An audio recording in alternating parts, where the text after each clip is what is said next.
Le Polisario est un produit de la fin de la guerre froide. Au début, c'est des jeunes formés à Casablanca qui avaient comme souci de libérer le Sahara au début, sans dire comment. Mais il était exclu, surtout au niveau des fondateurs, et notamment le Wali Mustafa Saïd, Allah yarhamou, de réfléchir à un état sable, pas un état banani, un état sable entre le Maroc et sa zone d'influence qui est l'Afrique subsaharienne. Ensuite, il y a eu l'intervention de Kadhafi. Ensuite, les événements se sont précipités, se sont télescopés. Et maintenant, le Polisario est otage de l'Algérie, mais il est surtout l'otage d'idées obsolètes, dépassées, périmées, complètement dépassées.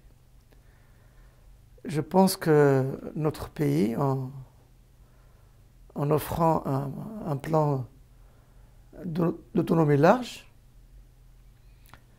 leur offre une sortie honorable pour pouvoir revenir chez eux et diriger leurs affaires chez eux en toute liberté et avec la dignité qu'il faut. Je suis fondateur avec le Wali Mustafa Saïd et Omar Hadrami du premier noyau arabe qui s'appelait le mouvement embryonnaire de la libération du Sahara. À l'époque, c'était les années 71-72, c'était juste après mai 68. L'université était en ébullition à Rabat, il y avait beaucoup de grèves. Franco était mourant. Et il y avait des officiers espagnols au Sahara et à Las Palmas. Il y avait un mouvement de libération des îles de Canaries qui s'appelait l'MPAC, dont le dirigeant était Cobillo, qui était à l'époque en Algérie.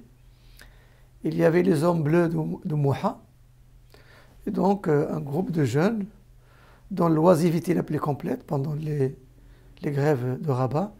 Nous avons commencé à nous réunir et à dire il se peut que les officiers espagnols prennent le Sahara avec les îles de Canaries, qui n'avaient pas la même importance actuellement. C'était des citoyens de seconde zone. Et on les appelle d'ailleurs en Espagne los gofiaos, parce que ce sont des gens qui mangeaient la farine de maïs uniquement et les bananes. L'Espagne était très pauvre à l'époque.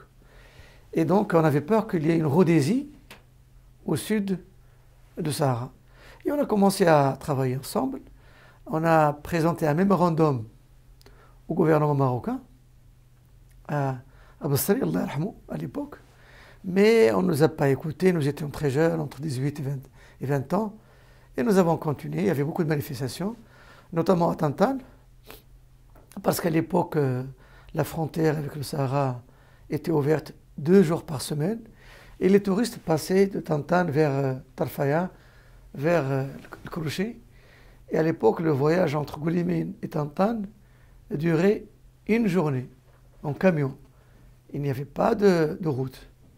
Et de Tantan vers le Crochet, ça durait 48 heures.